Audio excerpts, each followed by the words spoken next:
Thanks, Jay. Hi, everyone. My name is Steve Tischer with American Consulting Professionals. And in this webinar, I'm going to show you how you can use OpenBridge Modeler to do your preliminary geometry layout. I'm going to start off by covering pier and span layout, get into the framing plan and check minimum and maximum overhang distances, show you how to deal with changes to the roadway geometry, check vertical clearances, and take a quick peek at the geometry reports that are available to us. So we're going to take a look at a common scenario here where we're given a rough concept for a bridge layout from an RFP or a PD&E study, and we want to take that and modify it and try to optimize it as much as we can. Now the first thing I did was model the bridge the way it was originally in terms of spans and pier location. The original intention for this bridge was for it to be a 4-span steel I-girder bridge with spans 1 and 4 being about 220 feet and spans 2 and 3 being about 260 feet. But I think I can optimize the cost and shorten the spans 1 and 4 up enough to be able to use concrete girders. Because of this, one thing I did change from the original concept, obviously, is change those girder types on spans 1 and 4 to concrete girders so that I can make that optimization. And I did also leave all the original span lengths the way they were. So now that I have my model in here just the way it was per the concept plans, and I'm ready to start seeing how I can optimize the bridge, what usually happens? You get a call from the roadway group saying that they're changing the alignment. It almost never seems to fail that this happens, and it used to be a pretty big deal, requiring a lot of changes on our end, but it really isn't too bad anymore. So what's the best way to deal with this?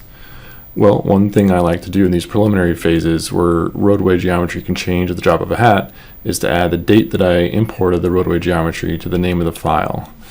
And we can see that here in the references.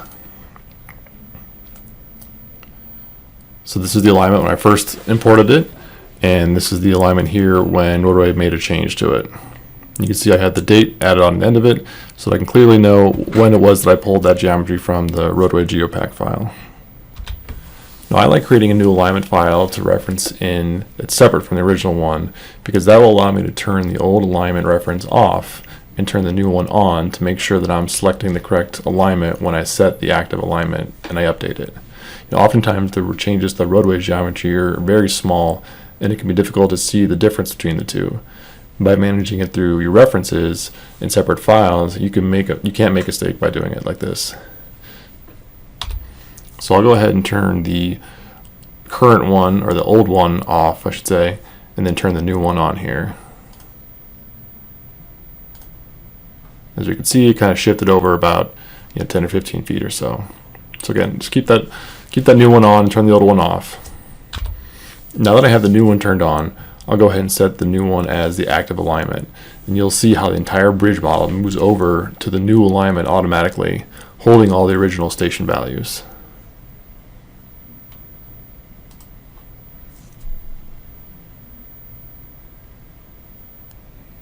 Now, one mistake you might make is by trying to click on this 3D alignment here, which that's not the one you need to click on when you're setting your active alignment. You actually need to click on the 2D alignment. So I'm going to go ahead and click on that one right here. And I'll zoom in a little bit so you can kind of see how the bridge moves over when I move this. So you just select it and let it run, and you'll see the bridge shift over.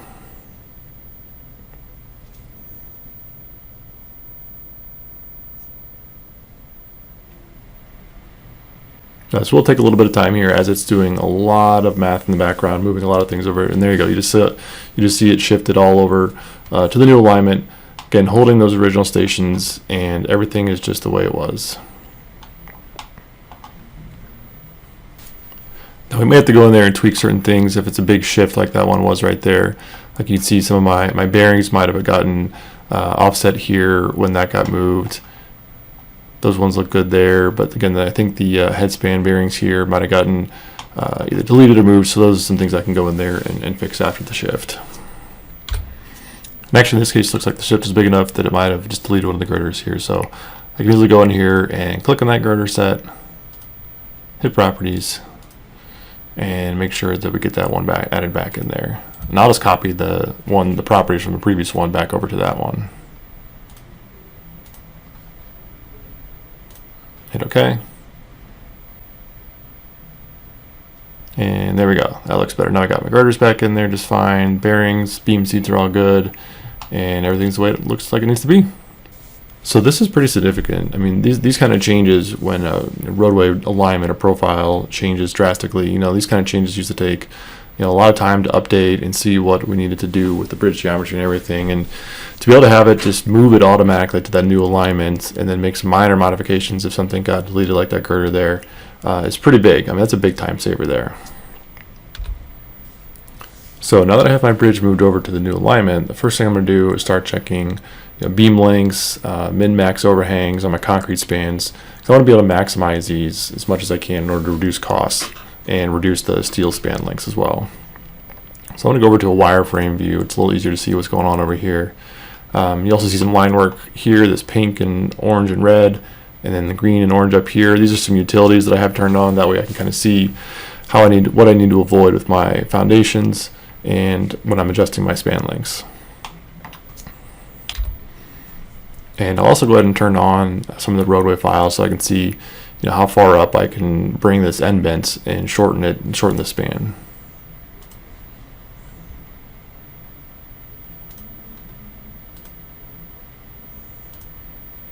So you can see here I got the main ramp with some side slopes coming down, and based on how this looks here, I can tell already that I can move that end bend up a good amount and shorten that span to get this span short enough for concrete girders here.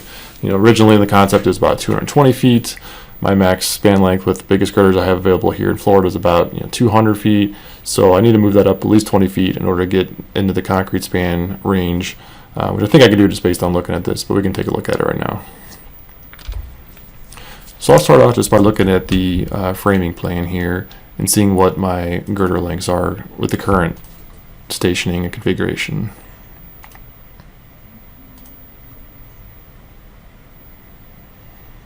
So yep, just kind of like the concept plan, it's looking at about 225 feet or so right now, which is too long. I'm just going to start playing around with the stationing of that end bent and seeing how far I can get it closer up to that ramp in order to shorten that span length.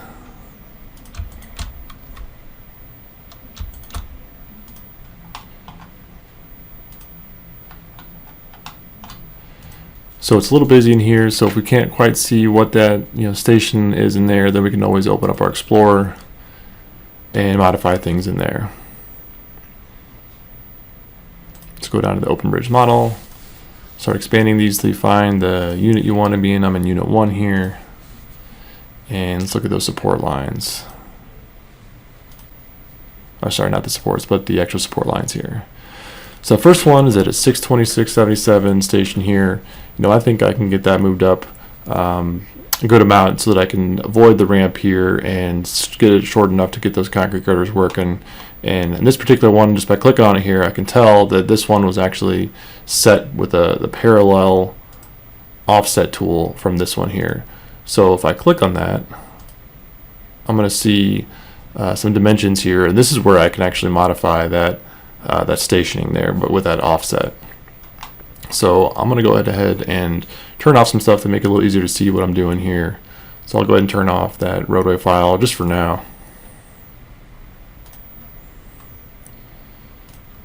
And I'll even turn off the girder concrete, I think. And the haunch concrete. There we go. Now it's a little clearer there. So now all we're seeing here is the framing plan.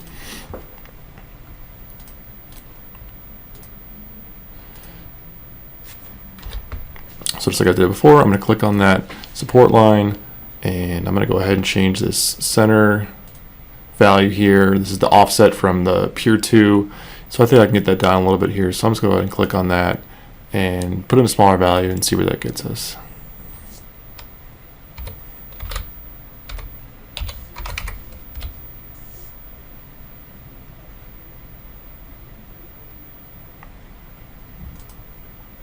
Alright, so that brought us up here. Let's turn on our roadway file now and see where that puts us in relation to the ramp.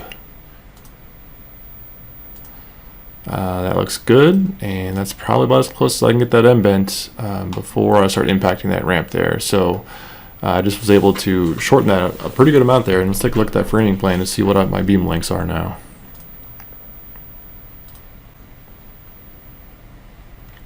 134 feet. That's perfectly reasonable. More than enough. I can even get smaller than the biggest girder in there now, I think. So that's a good job right there. We just shortened that span up a good 70, 80 feet right there, and I can tell that it's not going to conflict with my roadway ramp anymore, and I know I'm going to get some reasonable beam lengths. So we think we can make that first span a concrete girder span and save a pretty good amount of money right there. Now I'm going to go ahead and tweak one of these girder spacings here. And now with this layout, the next thing I want to do is check those overhangs, right? Because we have minimum, maximum overhangs that we usually have to adhere to depending on which state you're in. So I'm going to go ahead and turn off that roadway file again just so I can see a little bit better. And then let's take a look. This is a new feature here that they've implemented a couple builds ago that is extremely useful in this exercise we're doing here, where they actually will calculate and show you what your minimum and maximum overhangs are for your span. And now it checks at the ends, the center, all along on the left and right side to give you the minimum and maximum overhang distance on the left and right side here. So this is something that we usually have to do by hand in 2D, and it was kind of a monotonous task, copying offset and measuring over. And with this, it does it for us automatically. So in our case here, we have a minimum requirement of 2.5 feet, so we're good here, just by a quarter of an inch, and a maximum of 6 foot. Right now, it looks like we're around 5 foot max on the left and right side. So this is good, based on our overhangs and our girders. This is a good modification to that span one there that we can make. So I'm gonna go ahead and save to accept that. And I can turn that girder concrete back on and the haunch concrete back on so we can see our beams in there. Now, with relation to the utilities I have in here, this looks pretty good in here. I am going to make one little small adjustment to that pier though, just so that I can kind of dial it into where I want it. So I'm just going to click on that pier line and try to zoom in and see where that station's at.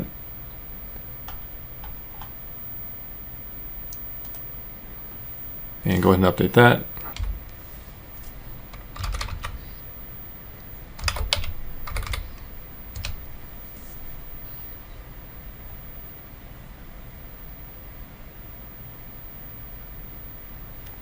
Alright, that looks good. I got that pier dialed in where I like that. This whole first span looks good, and let's go ahead and take a look at that span up here now. And we're going to go through the same thing, just look at the span lengths, overhangs, the pier location, foundations, and see where I can get that pier at and how much shorter I can make this span.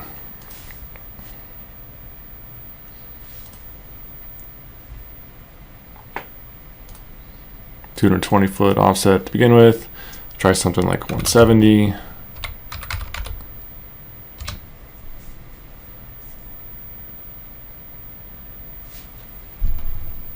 And we got that span shortened up. And now let's turn on that other roadway file to see how that works with the ramp there.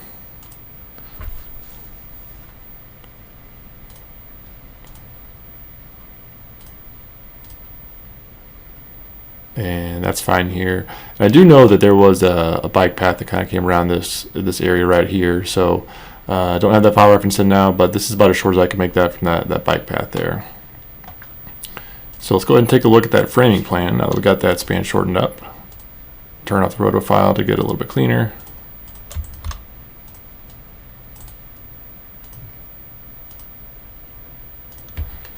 Go ahead and check those girder lengths. 170, well below the 200 that I was looking for, so that looks fine. And let's look at those min-max overhangs.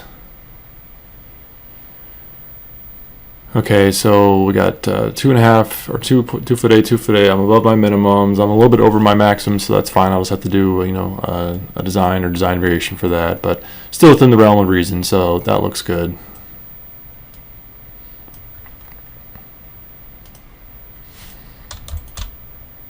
And there you go. So now I was able to quickly go through, see what those span lengths can get down to in order to make the concrete girders work there.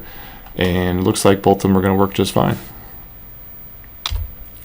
And actually one thing I forgot to look at was the utilities up in this area. After talking with the utility coordinator, I did find out that these were going to be relocated, at least this one here. So I can push this footer up closer to this buried fiber optic up here. So I'm going to take a look and see what I can do with this pier line here, and again maximize that concrete girder span, so it's going to be cheaper than steel, and shorten that steel span there. So these pier lines here were set with the multiple tool, so I can just hit the modify. But first I got to make sure I have that unit active. I know that was a unit 2, so I'm going to set that active and go ahead and hit modify. And the one I want to modify here is pier 4. Let's see what I can get that down to. Let's see if we can get that maybe like 30 foot or so shorter, possibly. Let's go for like a 135. And we'll just tweak this middle one here while we're at it.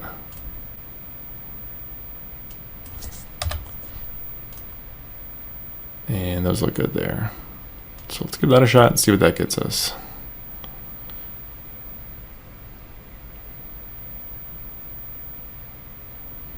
Alright, that looks pretty good. Now again, I know this screen utility is going to be removed. I'm not too close to this buried fiber optic here. I don't really want to get too much closer than that though, so I like where I put my pier at now. Let's go back and take a look at those overhangs again and the beam lengths to make sure we're still within our preliminary design assumptions.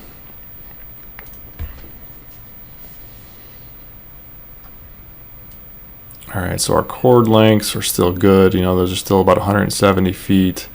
Let's go ahead and check those min-max overhangs now. Still good. Looks alright. Hit save. And we're looking good.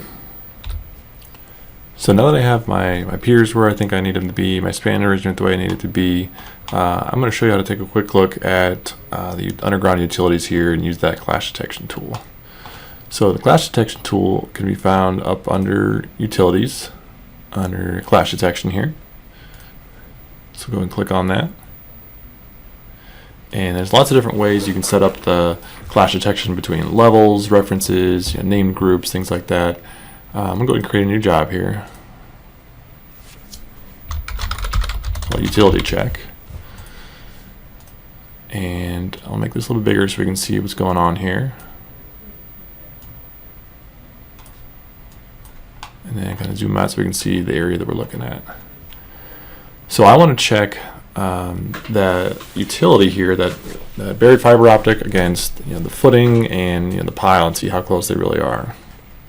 So I'm going to do that with levels in this case here. So for the first thing, set A and set B, these are the two things that they're going to be checking to see what the minimum or maximum distances are between them. So under set A, I'm going to go ahead and set that as my utility. So I'm going to take that buried fiber optic and set it over here. And you can see once I drag it into that set A, it's going to highlight that color. So it's red. So it's a good visual aid to see what it is that I'm setting for that first set. And the second one, I'm going to go ahead and use the pile concrete level and the footing concrete level. So let's go ahead and find those. Concrete pier footer, drag that over there. You can see it highlighting there, and I'll also add my pile concrete level.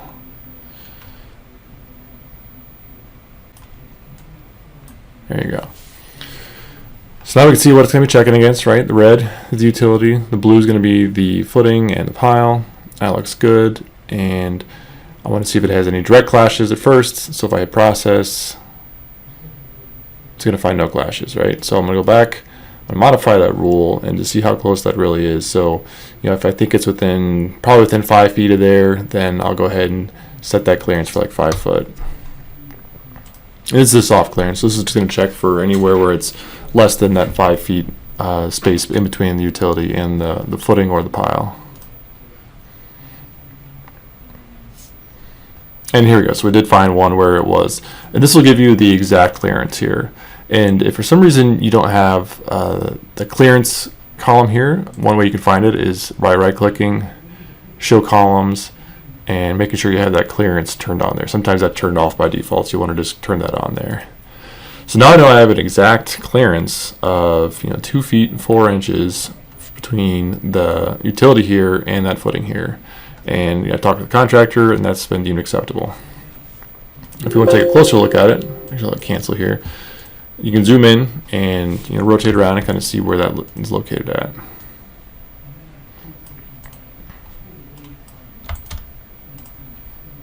So that's looking probably right around here.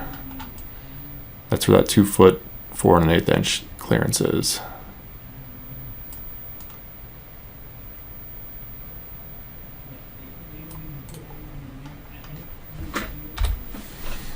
All right, now we showed you this clash detection tool for checking utilities against foundations. We'll take a look at the vertical clearance check you can do real quick. Now you could use this same tool, this same clash detection tool to check your vertical clearances.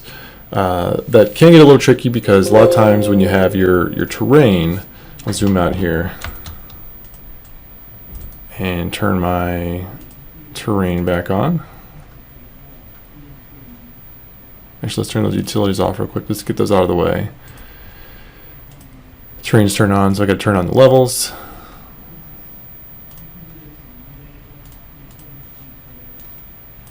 And let's go ahead and turn those back on. So now the tricky thing about using that clash detection tool with the terrain is the fact that the terrain is much bigger than you really need it to be. You really only want to check the riding surface, the roadway surface, versus the girders to make sure you have your minimum vertical clearances and things like that. So one thing you could do, terrain's really easy to clip, so we could draw some shapes in here and clip out and only get the terrain of like the roadway surface, the existing roadway surface, and then run that clash detection. And then that's probably the best, most accurate way to do it, right? Because you're going to get an exact measurement, an exact check of everywhere in the model to make sure you have your vertical clearance. But another quick way that I like to do it actually is by just cutting cross sections and going in and checking that way. So to do that, go into the Civil tab, open cross section, and in this one I actually like to have 2 different views open. So I'm going to keep my view 1, my view 2, and go ahead and tile those. In the left one, I like to keep that in a plan view. And in this one, I'll actually turn on another one. I'll turn on like view 7, something I don't use very often. And turn this one back off and then tile those. So I'll go back to that Civil tab, hit open cross section view, select my alignment, and then the first thing I'm going to select is my left offset of the cross section. So I'll just go just outside the bridge limits. Same thing with the right offset, just outside the bridge limits is fine. And start station. All right, let's check roughly where I think that minimum vertical clearance might occur. Based on the cross slope, it's probably somewhere around here maybe. And it's good enough right there. Select the interval, 1 foot interval, so that way we can jump in 1 foot intervals and kind of really check closely along that alignment for the vertical clearance. That looks good, and I'm going to select an open view. So I have that view 7 open already that I don't use too often. So I'm just going to click inside there, and then that'll open up my cross section view here. So now with this, you have the exact station you're at up here. You have your elevations on the side here, and you can always zoom in and just use the measure tool to see what your clearances are. You can, like I said, you can zoom in and get the exact elevations of the bottom of girder and your proposed ground line, and just do the math and get your clearances that way. Or you can just kind of measure along here, lock in that vertical plane with that, and check to see what that clearance is. Plenty of feet here. This is a second level bridge, right? We have other bridges going underneath this one here. It's a flyover, so we're going to have plenty of clearance to the existing roadway surface. But again, you can kind of just scroll along here, just hitting over, and you can see it's going in that 1 foot increment. And say I wanted to check a little further up, and you can even go to a specific station. Say I want to go to 631 plus 40. Just type that in here. Don't even need to put the plus sign in there. Jump you right to that station, and all right, let's check to see what that clearance is between that bottom flange and say this right here. 46, plenty of room. Again, this is a flyover, so we knew we were going to have the clearance here. But yeah, this is a quick way to do it. I kind of like doing this sometimes versus that clash detection report, because then you don't have to worry about trimming your survey file to just the roadway surface, and you don't have to do any of that stuff. You can just kind of come in here and measure quickly, and then check long points here. And then later on, you can go back and do that clash detection for your vertical clearance to get the exact amount and dial it in. And then you can always cross-check it with this cross-section view here too. So now that we've gone over that vertical clearance check, the last thing I want to show you today is the preliminary reports that we have available to us. So under that OpenBridge Modeler workflow, analysis and reporting, we have a couple things here that can be useful in the preliminary design. The first one's going to be input echo report. This is just going to be a report you can run and basically check all the inputs. So a lot of times people ask the question, well, how do we QC a 3D model? Well, here's the best way right here, just by putting this input echo report, and it basically gives you all the inputs for this entire model. Everything from what alignment you used. You can print off the alignment and the chain of profile report to get QC that. The support lines, decks, everything that goes into this model can be printed from this input report here. And it's pretty exhaustive and pretty easy to just check whatever it is you want to check. So let's just go ahead and look at the deck one real quick. Hit submit, and then you can check any of these values here that you might need to check.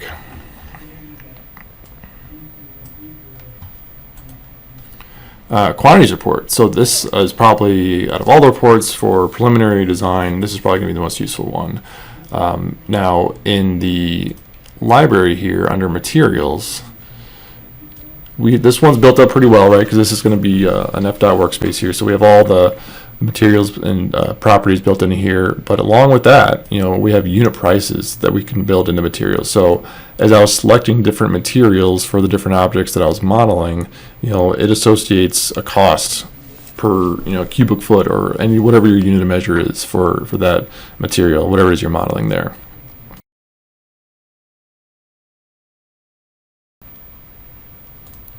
So with that, you can actually generate a quick preliminary cost estimate if you wanted to. So I'm going to go ahead and select all for all my units in this bridge, hit submit, and take a look to see what this looks like here. And it's pretty nice. It breaks it down by superstructure, substructure, and miscellaneous quantities. And so even here within the superstructure section here, you can see it breaks it out into cubic yards of deck concrete, even the haunch concrete.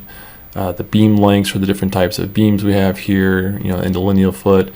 Again, using that unit price that's defined in that utility area in the library for the materials, and just go ahead and generating a quick cost estimate for you, so you know how much your superstructure is going to cost here, and even each line item within that superstructure.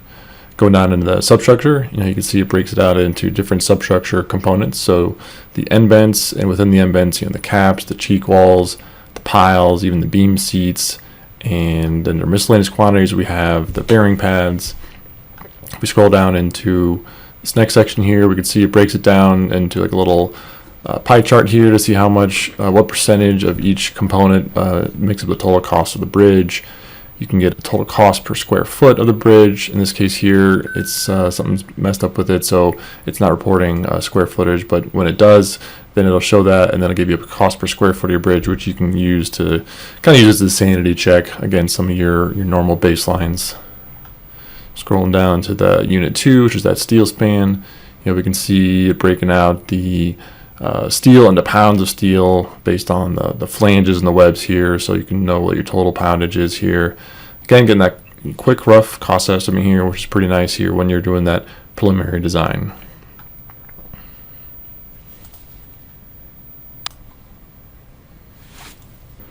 Now, one other report that might be useful here in the preliminary design, maybe is the beam report. This one will be set to whatever active unit you have here. So let's go over to, say, like the concrete girder unit here on span 1, set that active, and check that beam report out there. So this is going to give you, beam lengths, true length, and the actual horizontal length, which is what we're used to seeing on like framing plans, bearing to bearing lengths, your beam grades. Sometimes there's rules, DOTs have rules based on your beam grades and whether you have to have, slope beam seats or bevel plates, things like that, so you can look at your beam grades to see if you're going to need those. You get beam seat elevations or beam elevations, top and bottom beam elevations. You get haunch thicknesses. You can use these to dial in your haunch loads on your girder design if you really wanted to, and haunch elevations.